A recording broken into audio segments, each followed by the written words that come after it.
veterans, Gold Star families, local leaders, and to everyone gathered here today in Skaneateles. Thank you for being here to honor what this day truly represents. Memorial Day is not just a date on the calendar. It is not the start of summer.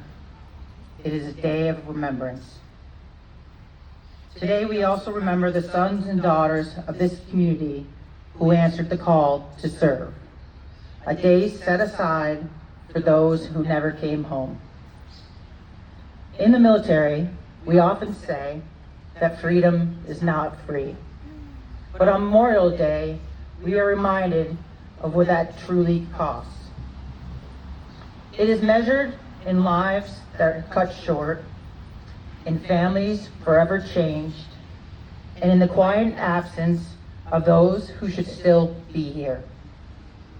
And for many families, that absence is not something remembered once a year. It is something they live with every single day.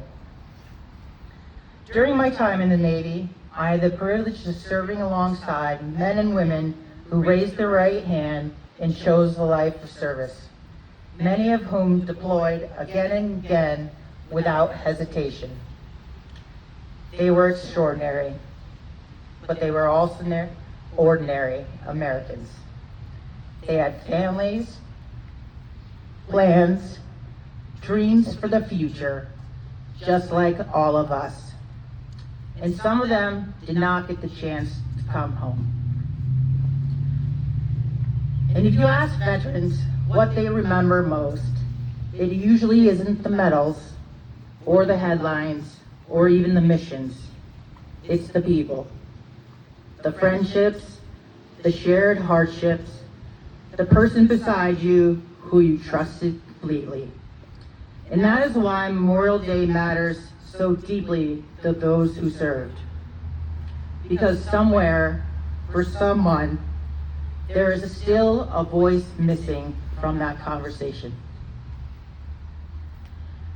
And here in New York, this date carries a particularly deep meaning, because just a short distance from here, in the village of Waterloo, what we know as Memorial Day first began in 1866. Just 1 year after the Civil War ended, the people of that small town came together to honor those who had died in service to their country. They closed their businesses, they decorated graves with flowers, and they gathered, not to celebrate, but to remember. At that time, it was called Decoration Day, but the purpose was the same as it is today: to ensure those who have given their lives would never be forgotten. Because from the very beginning, Memorial Day was born from a nation trying to heal, a nation grieving the loss of hundreds of thousands of Americans during the Civil War.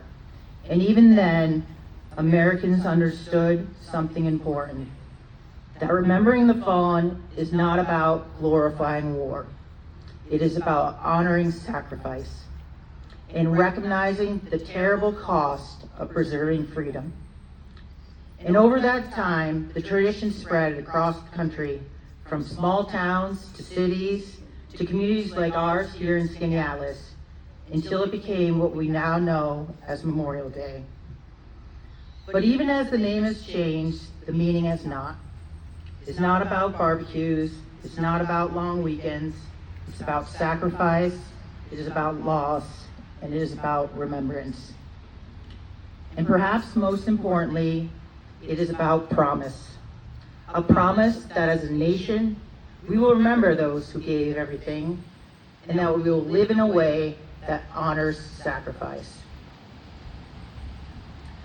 There's a moment from my time in the Navy that has stayed with me. I'll never forget one night on the aircraft carrier, as all good stories begin. We were returning across the Pacific after combat operations in Iraq, operating what's called blue water, so far out at sea that if something went wrong, there was nowhere else to go. No land, no backup plan, just the ship. I knew it was going to be a long night before I even got into the cockpit. The seas were so rough that I had to fight just to climb up from the deck.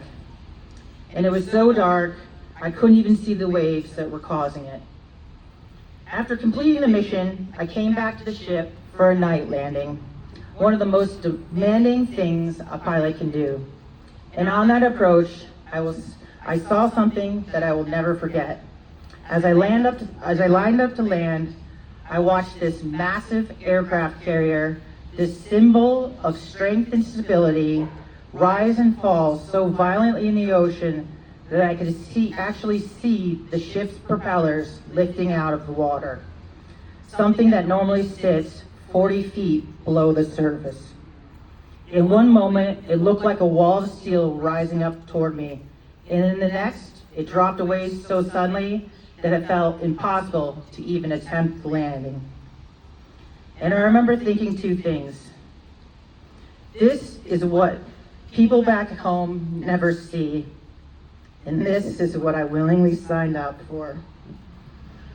And all I could hear in my headset, in the calmest imaginable voice, from the salty landing signal officer on the deck, "You're on glide slope, keep it coming, the deck is coming up." And in that moment, you make a choice. You trust your training, you trust the people on the ship, and you commit. By the grace of God, and more than a few promises I made that night, I caught the wire and made it aboard.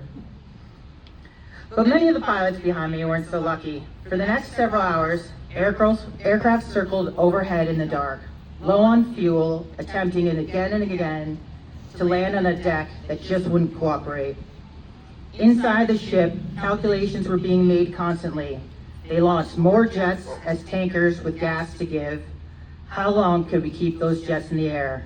How much fuel remained? And how far could we push before something went terribly wrong? But as the cool, collected naval aviator who just made it aboard, I returned to the ready room with my fellow pilots. We shared in some popcorn, and we watched the rest of the night play out in our vision of movie night, the ship's landing camera live feed. To cheers and jeers, we rooted for our shipmates to get aboard.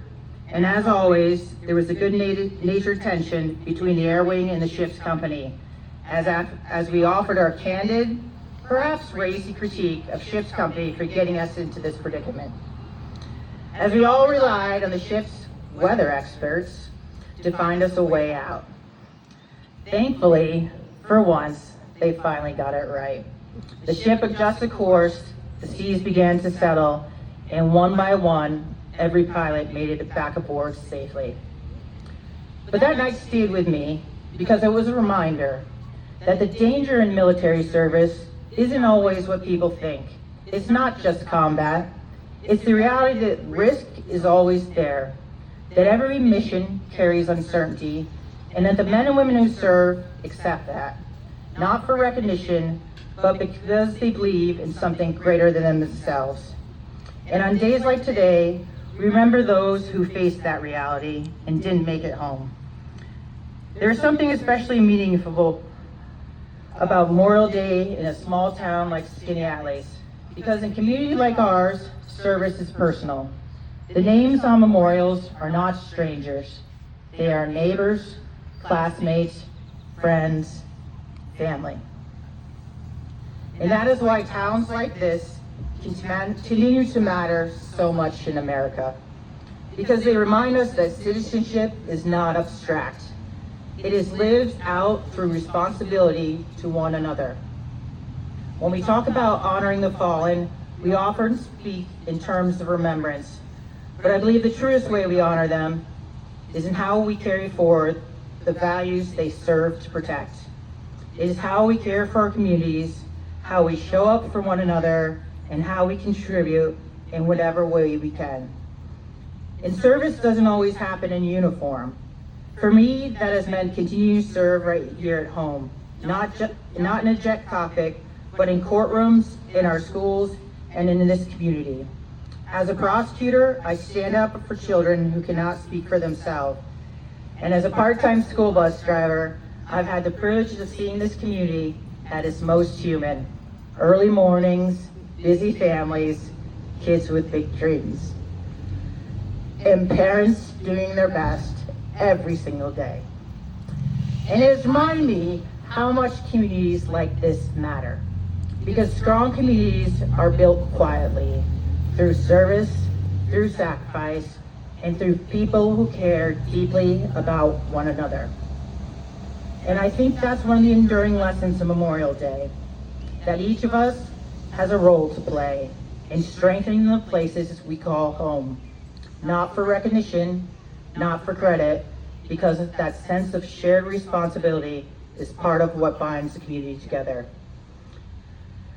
Because the men and women we honor today didn't serve a political party, they served a nation, they served all of us.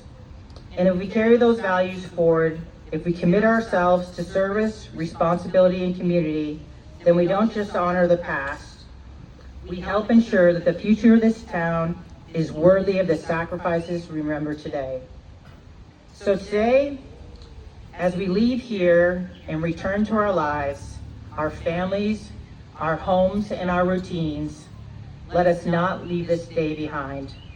Let us carry it with us. Let us remember the names, the faces, and the stories of those who gave everything.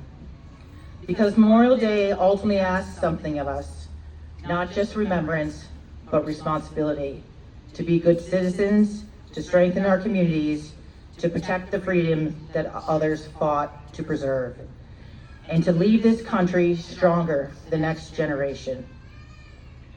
The strength of a nation is measured not only by its power, but by whether its people remember those who gave everything to defend it. Let us honor them, not only in words, but in action, by living with a purpose, by serving where we are, by building communities worthy of their sacrifice. Because the freedoms we enjoy today were not guaranteed, they were earned. And they were paid for by Americans who believed so deeply in this country that they were willing to give their lives for it. We cannot repay that debt, but we can live in a way that honors it. And we can ensure that their sacrifice is never forgotten. Thank you, and may we never forget.